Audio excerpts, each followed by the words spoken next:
तो दोस्तों, धैर्य रखना आसान नहीं होता है, लेकिन आसान होने से पहले सभी चीज़ें मुश्किल होती हैं। इस बात से भी इनकार नहीं किया जा सकता कि परिस्थिति और समय हमेशा एक जैसा नहीं होता है। हर व्यक्ति के जीवन में कभी अच्छा समय आता है तो कभी बुरे दौर से गुजरना पड़ता है। एक व्यक्ति के साहस की पहचान उसके बुरे दौर में होती है।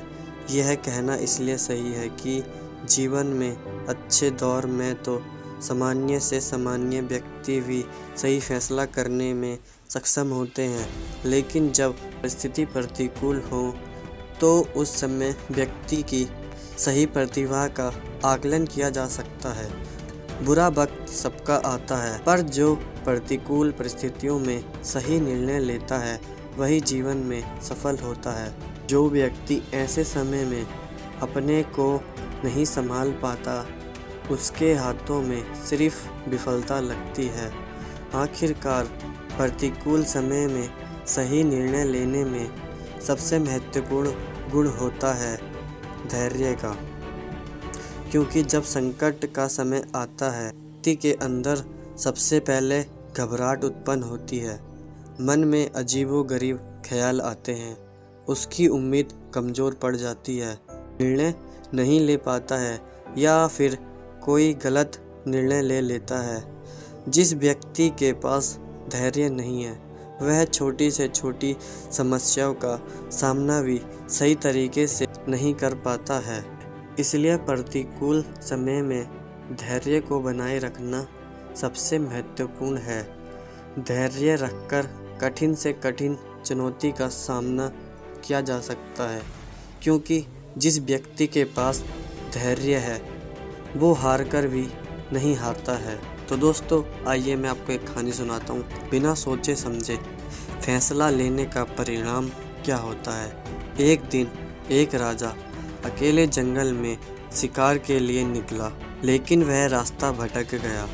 उसने एक पहाड़ी की ऊंची चोटी पर चढ़कर देखा, लेकिन दूर दूर तक कोई भी व्यक्ति या कोई गांव भी नजर नहीं आ रहा था। निराश होकर वह पहाड़ से नीचे उतरा और आगे बढ़ा। अंधेरा होते जा रहा था और कोई भी मार्ग नहीं दिख रहा था। कुछ दूर चलने के बाद अंधेरा पूरी तरह घिर गया। कुछ देर बाद काफ़ी दूर से रोशनी चमकी।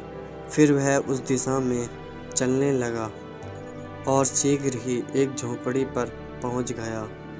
राजा ने देखा कि झोंपड़ी के बाहर एक बूढ़ी औरत अपनी बकरी को चारा खिला रही थी। राजा को देखकर बूढ़ी औरत सोचने लगी कि ये शायद सेना का सिपाही है और वो उसका स्वागत करने लगी।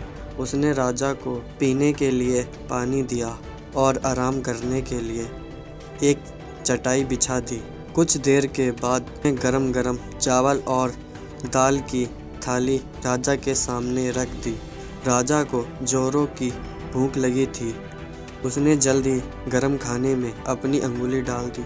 गरम भोजन ने उसकी अंगुली को जला दिया और उसने कुछ चावल फर्श पर गिरा दिए। बुढ़िया ने यह देखा और बोली, ओहो, तुम अपने राजा की तरह अधीर और उतावले लगते हो, इसलिए तुमने अपनी अंगुली जला ली और ज़मीन पर चावल गिरा दिए।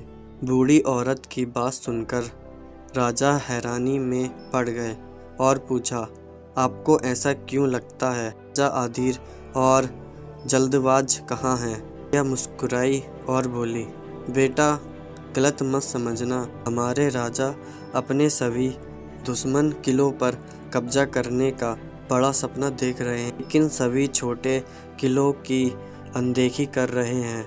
राजा ने बूढ़ी औरत को टोकते हुए कहा, यह तो अच्छी बात है, इसमें दिक्कत क्या है?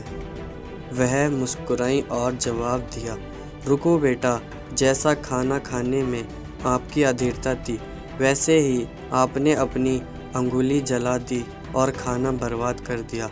उसी तरह दुश्मनों को जल्दी हराने के चक्कर में राजा की अधीरता और जल्दीबाजी के परिणाम स्वरूप उसकी सेना में सैनिकों का नुकसान होता है। इसके बजाय यदि आप पहले किनारे पर और फिर बीच में कम गरम खाना खाते तो आप अपनी अंगुली नहीं जलाते और अपना खाना बर्बाद भी नहीं करते। ऐसा ही राजा को छोटे किलों को निशाना बनाकर अपनी स्थिति मजबूत करनी चाहिए। उसे सेना में अपने जवानों को खोए बिना विशाल किलों पर कब्जा करने में मदद करता है। यह सुनकर राजा को अपनी गलती का एहसास हुआ और उसने महसूस किया कि धैर्य रखना चाहिए और किसी भी स्थिति में जल्दीबाजी करने से बचना चाहिए। तो दोस्तों, यदि जीवन में हमें कुछ भी हासिल करना है तो हमें धैर्य रखना ज़रूरी है। हमें पहले प्रक्रिया को समझना चाहिए और फिर उस काम को करना चाहिए। यदि हम तुरंत परिणामों की तलाश में जुट जाएंगे तो हम अधीर हो जाएंगे और अपने जीवन में हम जो चाहते हैं उस तक कभी भी नहीं पहुंच पाएंगे। दुनिया में कई तरह के महान आविष्कार हुए हैं, मगर आविष्कारक धैर्य खो देते तो वह कभी आविष्कार नहीं कर पाते।